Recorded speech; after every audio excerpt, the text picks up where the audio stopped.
Hello കുട്ടികളെ, ഇന്നത്തെ ക്ലാസ്സിൽ നമ്മൾ പഠിക്കുന്നത് 6ാം ക്ലാസ്സിലെ പാർട്ട് 2 ടെക്സ്റ്റ് ബുക്കിലെ 7ാമത്തെ ചാപ്റ്റർ മണി മാത്ത് അഥവാ പണക്കണക്കുകൾ എന്നതാണ്.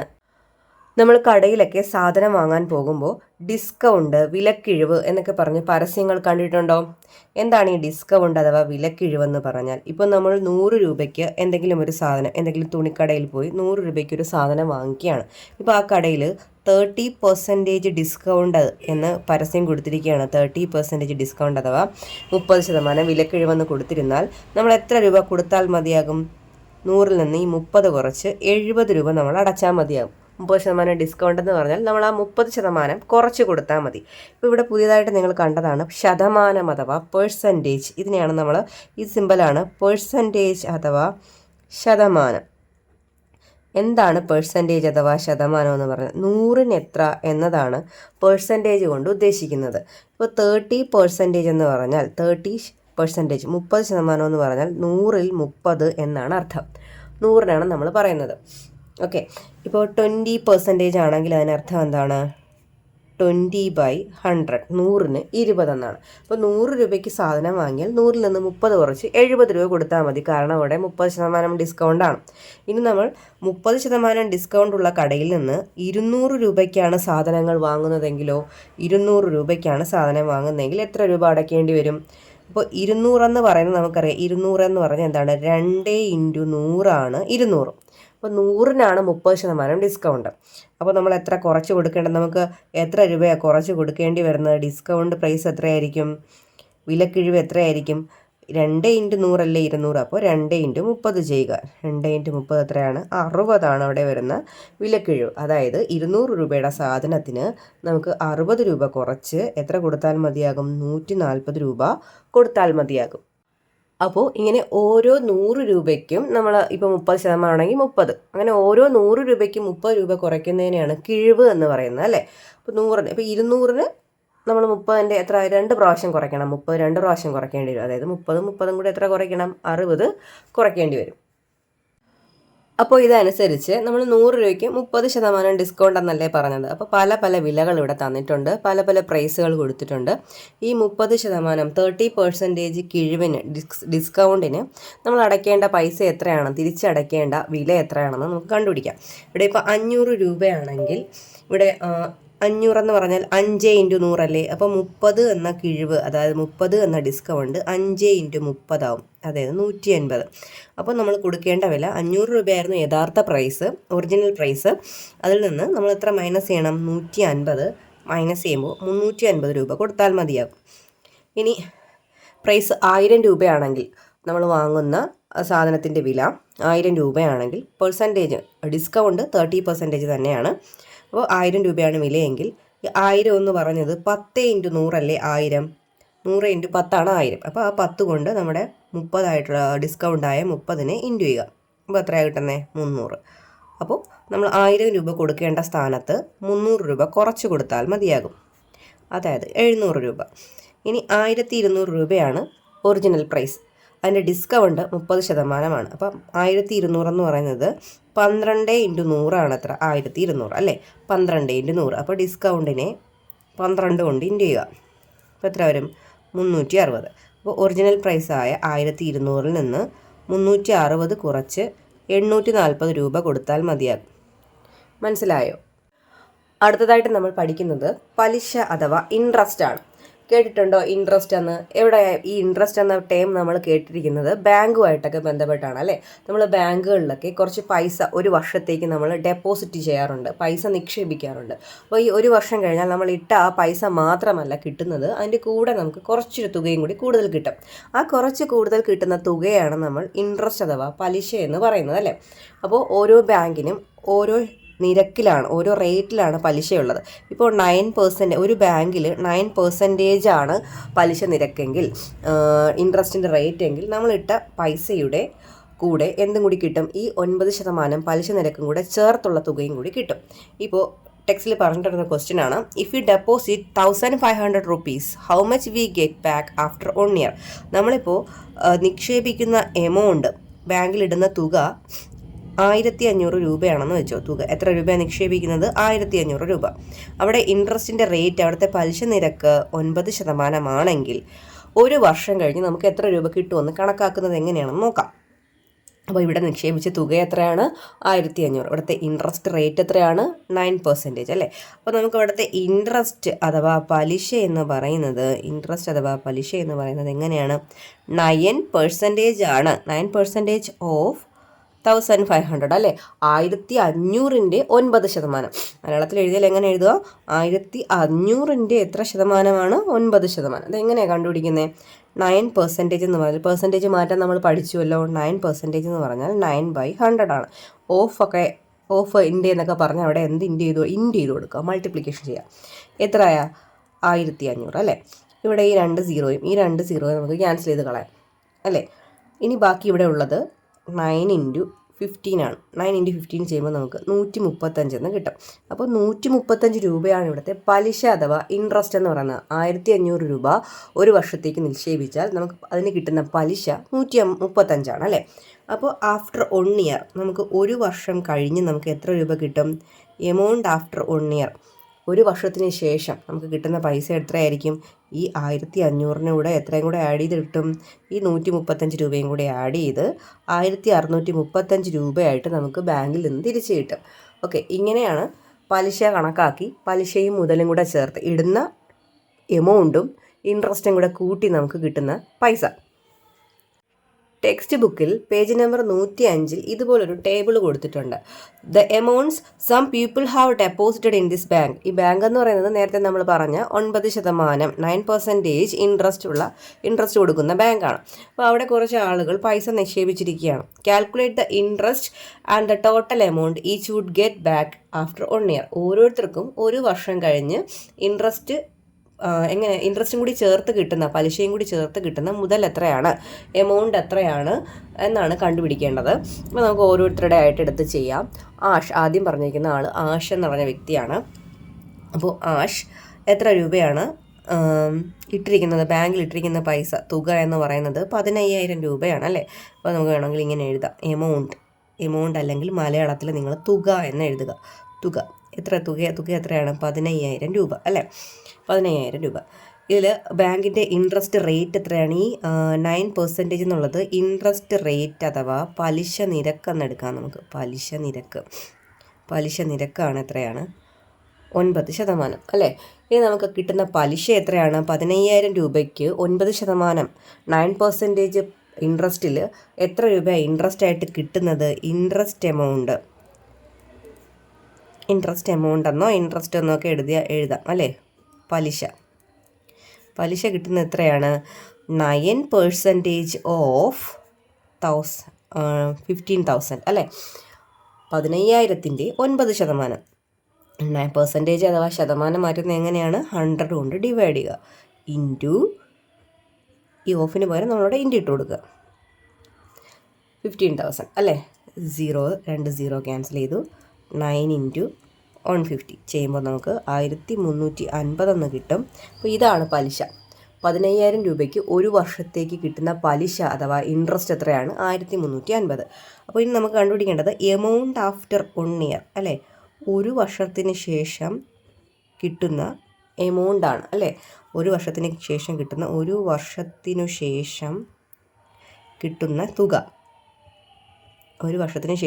തുക എത്രയാണ്? ഈ ഒറിജിനൽ എത്രയായിരുന്നു? 15000 ആയിരുന്നു നമുക്ക് ബാങ്കിൽ ഇട്ടതല്ലേ. 15000ത്തിന് കൂടെ എത്രയും കൂടെ ആഡ് ചെയ്യുക? 1350 കൂടി ആഡ് ചെയ്ത് എഴുതുക, കൂട്ടി എഴുതുക. അപ്പോൾ 16350 രൂപയാണ് ഒരു വർഷത്തിന് ശേഷം ആഷ് എന്ന് പറഞ്ഞ വ്യക്തിക്ക് തിരിച്ചു കിട്ടുന്നത്. അടുത്തതായിട്ട് സുമയാണ്. സുമ നിക്ഷേപിച്ച എമൗണ്ട് എത്രയാണ്? തുക മലയാളത്തിൽ എഴുതിക്കൊള്ളണം കേട്ടോ, ഞാൻ പറയാം. സുമ നിക്ഷേപിച്ച എമൗണ്ട് അഥവാ തുക എന്ന് പറയുന്നത് 25000 രൂപയാണ്. 25,000 റുപ്പീസാണ് നിക്ഷേപിച്ചത്. പലിശ നിരക്ക് 9% തന്നെയാണ്. ഇൻട്രസ്റ്റ് റേറ്റ് 9% ആണ്. അപ്പോൾ നമുക്ക് ഇൻട്രസ്റ്റ് അഥവാ പലിശ കാണുന്നത് എങ്ങനെയാണ്? 9% ഓഫ് 25,000. 25,000ൻ്റെ 9%. അപ്പോൾ പെർസെൻറ്റേജ് മാറ്റാനായി 100 കൊണ്ട് ഡിവൈഡ് ചെയ്യുക. ഓഫിന് പകരം ഇൻറ്റു കൊടുക്കുക. 25,000. ഈ 2 ക്യാൻസൽ ചെയ്താൽ 9 × 250 എന്ന് കിട്ടും. അപ്പോൾ 9 × 250 എത്ര ചെയ്ത് നോക്കുമ്പോൾ 2,250 എന്ന് കിട്ടും. ഇത് ഇൻട്രസ്റ്റ് ആണ്, പലിശയാണ്. നമുക്ക് മുതലും കൂടെ ചേർത്തുള്ള എമൗണ്ടും ഇൻട്രസ്റ്റും കൂടെ ചേർത്തുള്ള തുകയാണ് എമൗണ്ട് ആഫ്റ്റർ 1 ഇയർ ആയിട്ട് കിട്ടുന്നത്. എമൗണ്ട് ആഫ്റ്റർ 1 ഇയർ, ഒരു വർഷം കഴിഞ്ഞ് കിട്ടുന്നതെന്ന് പറയുന്നത് ഈ 25,000-നോടൊപ്പം പ്ലസ് എന്തും കൂടി ചേർത്ത് കിട്ടും, ഈ പലിശ അഥവാ ഇൻട്രസ്റ്റും കൂടി ചേർത്ത് നമുക്ക് കിട്ടും. അതായത് 27,250 രൂപ നമുക്ക് കിട്ടുന്നതായിരിക്കും. അടുത്തയാൾ നിഹാരിക എന്ന വ്യക്തിയാണ്. നിഹാരിക നിക്ഷേപിച്ചിരിക്കുന്ന ബാങ്കിൽ നിക്ഷേപിച്ചിരിക്കുന്ന എമൗണ്ട് 37,500 37,500 രൂപയാണ്. അവിടെയും ഇൻട്രസ്റ്റ് റേറ്റ് 9% അഥവാ 9% ആണ്. അപ്പോൾ നമുക്ക് കിട്ടുന്ന ഇൻട്രസ്റ്റ് അഥവാ പലിശ എത്രയെന്ന് നോക്കാം. പലിശ എത്രയാണ്? 9% ഓഫ് 37,500, 37,500-ൻ്റെ 9%. അതായത് പെർസെൻറ്റേജ് മാറ്റുന്നത് എങ്ങനെയാണ്? 100 കൊണ്ട് ഡിവൈഡ് ചെയ്യുക ഇൻറ്റു 37,500 അല്ലേ. ഇവിടെ 2 0, ഈ 2 0 ക്യാൻസലാക്കി കളഞ്ഞാൽ ബാക്കി ഇവിടെ ഉള്ളത് 9 × 375 ആണ്. മൾട്ടിപ്ലൈ ചെയ്ത് നോക്കുമ്പോൾ നമുക്ക് 3,375 എന്ന് കിട്ടും, 3,375 എന്ന് കിട്ടും. അപ്പോൾ എമൗണ്ട് ആഫ്റ്റർ 1 ഇയർ, ഒരു വർഷം കഴിഞ്ഞ് കിട്ടുന്ന പൈസ. അപ്പോൾ കുട്ടി നിക്ഷേപിച്ചത് 37,500 രൂപയാണ്. പ്ലസ് പലിശയായിട്ട് ഇൻട്രസ്റ്റ് ആയിട്ട് കിട്ടിയത് 3,375 രൂപയാണ്. അപ്പോൾ രണ്ടും കൂടി ആഡ് ചെയ്ത് നമുക്ക് 40,875 40,875 റുപ്പീസാണ് തിരികെ കിട്ടുന്നത്. അടുത്തയാൾ വിഹാനാണ്. വിഹാൻ നിക്ഷേപിച്ചിരിക്കുന്ന എമൗണ്ട് 12,500 ആണ്.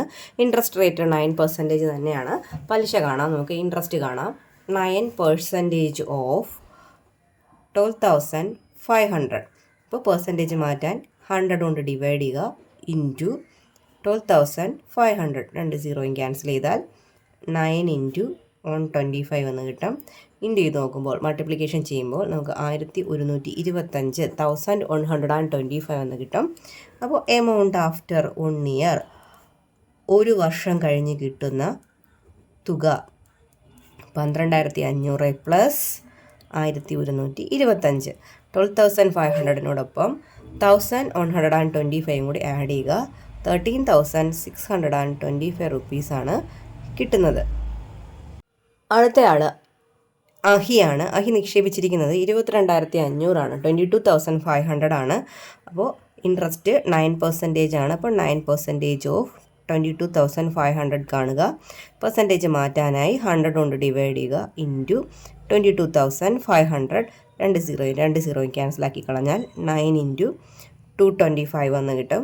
ഇൻറ്റു ചെയ്ത് നോക്കുമ്പോൾ 2,025 എന്ന് കിട്ടും, 2025.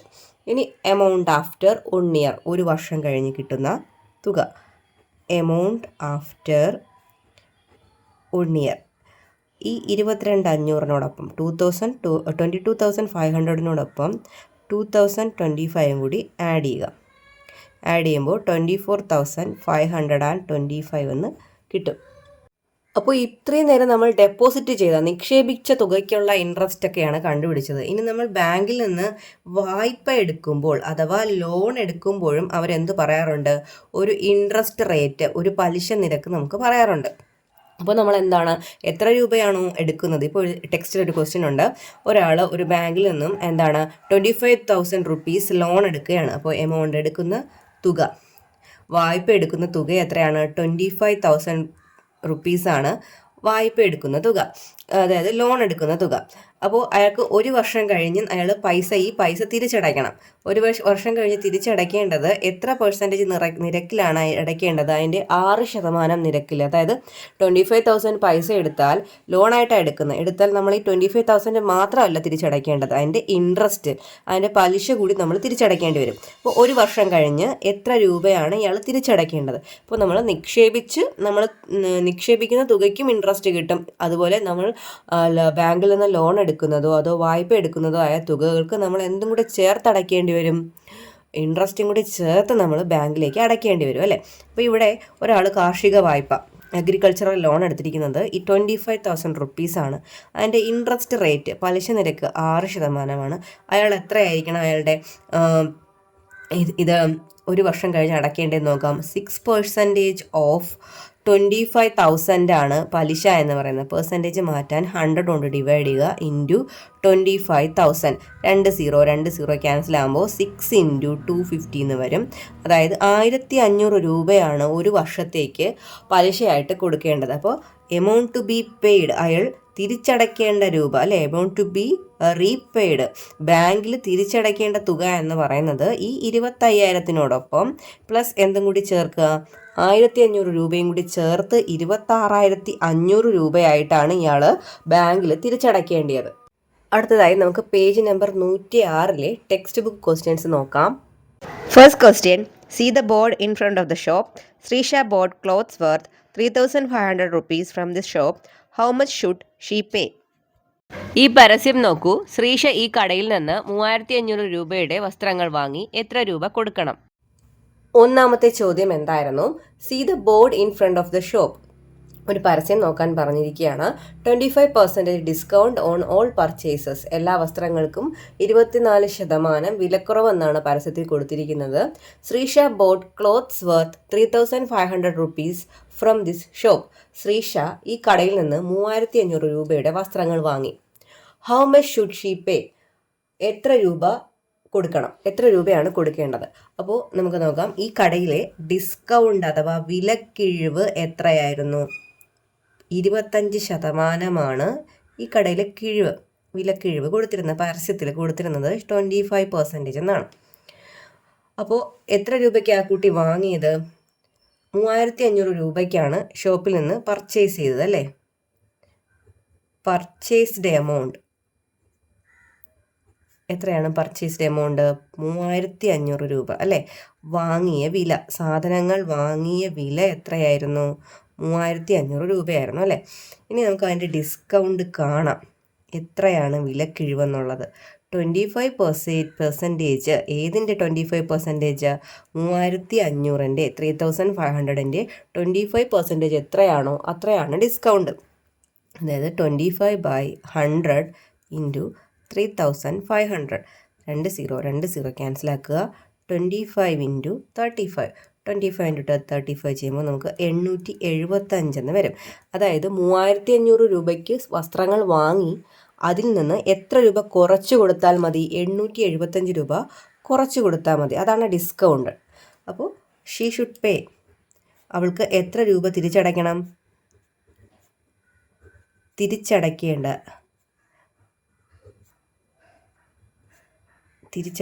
രൂപ എത്ര രൂപയാണ് തിരിച്ചടയ്ക്കേണ്ടത്? ഈ 3,500-ൽ നിന്ന് എന്ത് മൈനസ് ചെയ്യണം?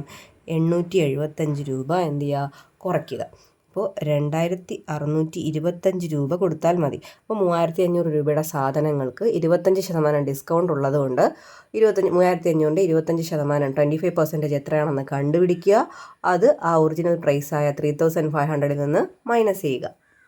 Second question, Angelo Tommy borrowed 45,000 rupees from a bank. The interest is 12%. How much should he pay back after 1 year? Angelo Tomy ഒരു ബാങ്കിൽ നിന്ന് 45,000 രൂപ കടമെടുത്തു. 12% പലിശ നിരക്ക്. ഒരു വർഷം കഴിയുമ്പോൾ എത്ര രൂപ തിരിച്ചടയ്ക്കണം? രണ്ടാമത്തെ ക്വസ്റ്റ്യൻ നോക്കാം. Angelo Tomy borrowed 45,000 rupees from a bank. The interest is 12%. How much should he pay back after 1 year? Angelo Tomy ഒരു ബാങ്കിൽ നിന്ന് 45,000 രൂപ കടമെടുത്തു. 12% പലിശ നിരക്ക്. ഒരു വർഷം കഴിയുമ്പോൾ എത്ര രൂപ തിരിച്ചടയ്ക്കണം? അപ്പോൾ ഏഞ്ചലോ ടോമി ബാങ്കിൽ നിന്ന് എടുത്ത പൈസ എത്രയാണ്? എമൗണ്ട് ബോറോഡ്, ബാങ്കിൽ നിന്നും കടമെടുത്തത് എത്ര രൂപയാണ്? ബാങ്കിൽ നിന്ന് കടമെടുത്തത് 45,000 rupees അല്ലേ? 45,000 രൂപ കടമെടുത്ത തുക, മലയാളത്തിൽ കടമെടുത്ത തുക എത്രയാണ്? 45,000 രൂപ. ഇനി ഇവിടുത്തെ ഇൻട്രസ്റ്റ് റേറ്റ് എത്രയാണ്? ഈ ബാങ്ക് കൊടുക്കുന്ന പലിശ നിരക്ക്, എത്ര പലിശ നിരക്കിലാണ് ബാങ്ക് കൊടുക്കുന്നത്? 12% പലിശ നിരക്കിലാണ് ഈ ബാങ്കിൽ നിന്ന് വായ്പകൾ കൊടുക്കുന്നത്. ഓക്കെ, അപ്പോൾ നമുക്ക് ഇൻട്രസ്റ്റ് കണ്ടുപിടിക്കാം.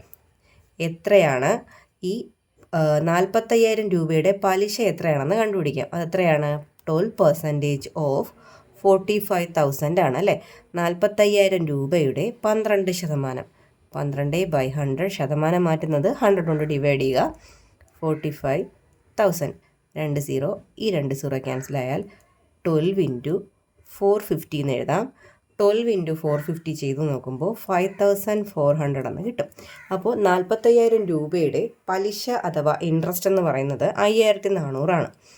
അപ്പോൾ ഹി ഷുഡ് പേ ബാക്ക്, അവന് തിരിച്ചടയ്ക്കേണ്ടത് എത്രയാണ്? തിരിച്ചടയ്ക്കേണ്ടത് നമ്മൾ എത്ര രൂപയാണോ കടമെടുത്തത് അതിനോടൊപ്പം പലിശയും കൂടി ചേർത്ത് ഇൻട്രസ്റ്റും കൂടി ചേർത്താണ് തിരിച്ചടയ്ക്കേണ്ടത്. 45,000 പ്ലസ് എത്രയാണ്? 5,400. കൂട്ടി നോക്കുമ്പോൾ 50,400 രൂപ ഒരു വർഷം കഴിഞ്ഞ് തിരിച്ചടയ്ക്കേണ്ടതായിട്ടുണ്ട്. മൂന്നാമത്തെ ചോദ്യം, Mehul contributes 8% of his earnings each month to medical aid for the poor. His income this month is 75,000 rupees. How much is his contribution this month? Mehul ഓരോ മാസവും വരുമാനത്തിൻ്റെ 8% ചികിത്സാ സഹായ നിധിയിലേക്ക് സംഭാവന കൊടുക്കുന്നുണ്ട്. ഈ മാസം മെഹുലിൻ്റെ വരുമാനം 75,000 രൂപയാണ്. അതിലെത്ര രൂപയാണ് സംഭാവനയായി കൊടുക്കുന്നത്? മൂന്നാമത്തെ ക്വസ്റ്റ്യൻ നോക്കാം. Mehul contributes 8% of his earnings each month to medical aid for the poor. His income this month is 75,000 rupees. How much his contribution this month? അതായത് മെഹുൽ എന്നൊരാൾ ഓരോ മാസവും വരുമാനത്തിൻ്റെ 8% ചികിത്സാ സഹായ നിധിയിലേക്ക് സംഭാവന കൊടുക്കുന്നുണ്ട്. ഈ മാസം ഇയാളുടെ വരുമാനം 75,000 രൂപയാണ്. അതിലെത്ര രൂപയാണ് സംഭാവനയായി കൊടുക്കേണ്ടത്? അപ്പോൾ ഇയാൾക്ക് കിട്ടുന്ന വരുമാനം, ഓരോ മാസവും കിട്ടുന്ന വരുമാനം, ഈ മാസത്തെ വരുമാനം, ഇൻകം, വരുമാനം എന്ന് പറയുന്നത് 75,000 രൂപയാണ് വരുമാനം. അതിലവൻ എത്രയാണ് കോൺട്രിബ്യൂട്ട് ചെയ്യുന്നത്? His contribution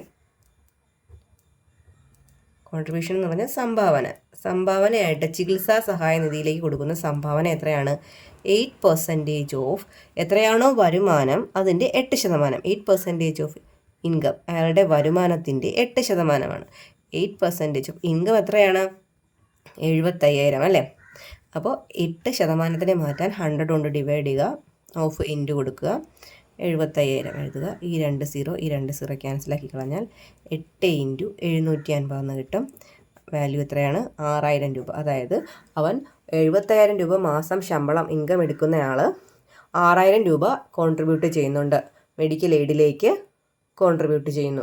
Fourth question, Eugene saves 15% of his income each month. His income in January was 64,000 rupees. How much did he save that month? യൂജിൻ എല്ലാ മാസവും വരുമാനത്തിൻ്റെ 15% മിച്ചം വയ്ക്കുന്നുണ്ട്. യൂജിൻ്റെ ജനുവരി മാസത്തെ വരുമാനം 64,000 രൂപയാണ്. അതിൽ എത്ര രൂപ മിച്ചം വയ്ക്കും? ഫോർത്ത് ക്വസ്റ്റ്യൻ നോക്കാം. Eugene save 15% of his income each month.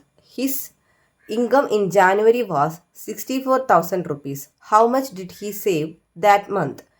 യൂജിൻ എല്ലാ മാസവും വരുമാനത്തിൻ്റെ 15% മിച്ചം വയ്ക്കുന്നുണ്ട്. യൂജിൻ്റെ ജനുവരി മാസത്തെ വരുമാനം 64,000 രൂപയാണ്. അതിൽ എത്ര രൂപ മിച്ചം വയ്ക്കും?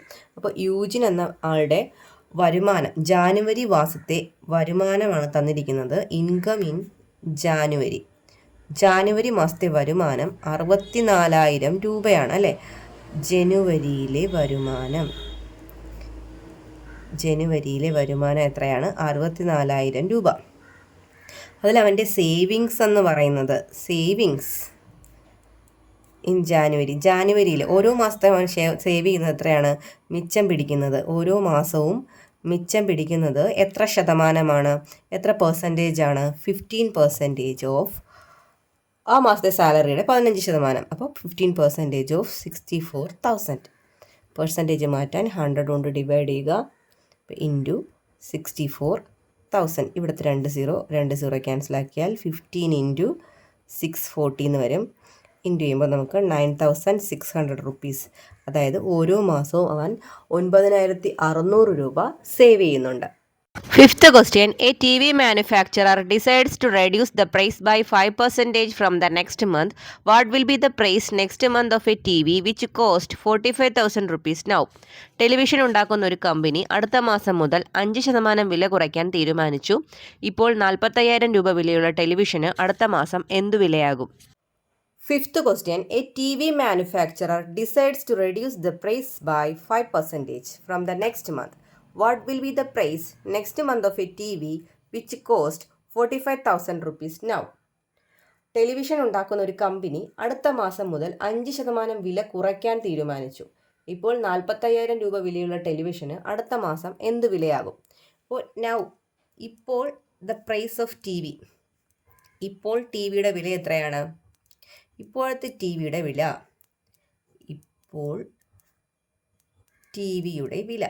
ഇപ്പോഴത്തെ ടി വിയുടെ വിലയാണ് ക്വസ്റ്റിന് പറഞ്ഞിരിക്കുന്നത് 45,000, 45,000 രൂപ. ഇത്രയുമാണ് ഇപ്പോഴത്തെ ടി വിയുടെ വില. ഇനി അവരോട് കൊടുക്കുന്ന റിഡക്ഷൻ റേറ്റ് എത്രയാണ്? റിഡക്ഷൻ ചെയ്യുക എന്ന് പറഞ്ഞാൽ എന്താണ്? ഇളവ് കൊടുക്കുക അല്ലേ? ഇളവ് കൊടുക്കുക എന്ന് പറഞ്ഞാൽ വില കുറച്ച് കൊടുക്കുന്നുണ്ട് അല്ലേ? വില കുറയ്ക്കാൻ ഇളവ് കൊടുക്കുന്ന നിരക്ക് എത്രയാണെന്ന് അവർ പറഞ്ഞിരിക്കുന്നത് 5%. അത് ഇപ്പോഴല്ല, അടുത്ത മാസം തൊട്ട് 5% കുറച്ച് കൊടുക്കുന്നുണ്ട്. അപ്പോൾ ഈ 5% എത്രയാണെന്ന്, 45,000 രൂപയുടെ 5% എത്രയാണെന്ന് നമുക്ക് കണ്ടുപിടിക്കാം.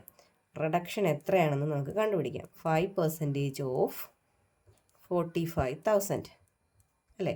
പെർസെൻറ്റേജ് മാറ്റാൻ 100 കൊണ്ട് ഡിവൈഡ് ചെയ്യുക. ഓഫ് എന്ന് പറഞ്ഞാൽ ഇൻറ്റു 45,000.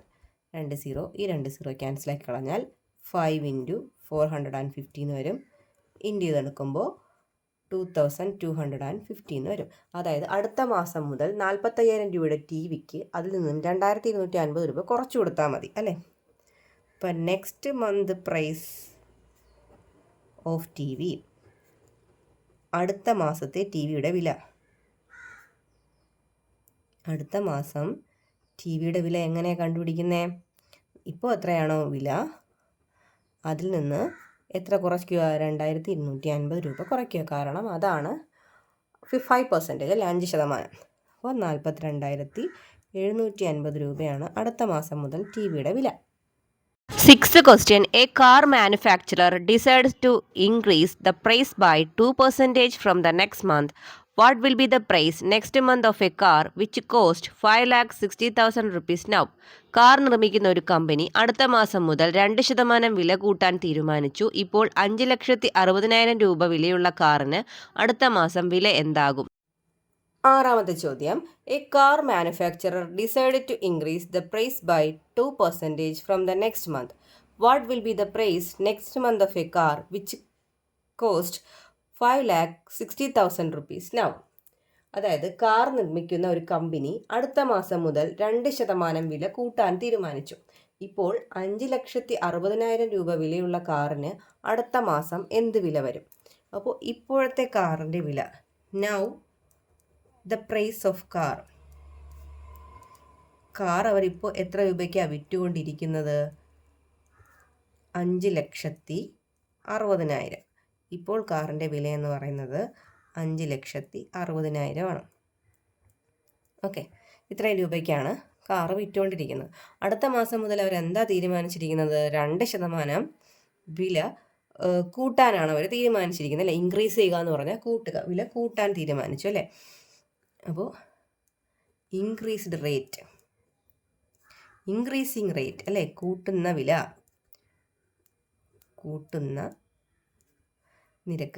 കൂട്ടുന്ന നിരക്ക് എത്ര റേറ്റിലാണ് കൂട്ടുന്നത്? അവർ 2%, 2% ആണ് കൂട്ടുന്നത്.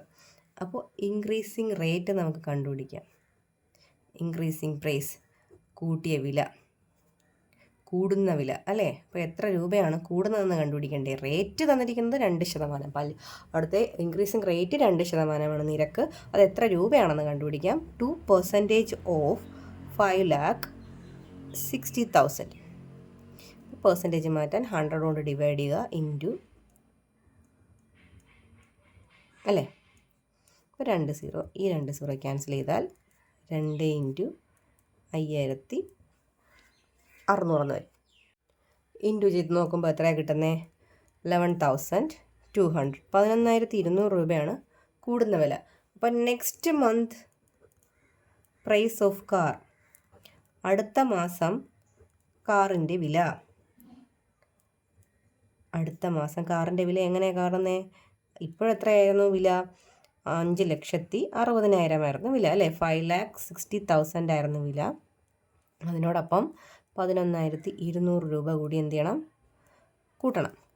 കൂട്ടിയെടുക്കുമ്പോൾ നമുക്ക് 5,71,200 റുപ്പീസ് ഇത്രയുമാണ് അടുത്ത മാസത്തെ കാറിൻ്റെ വില.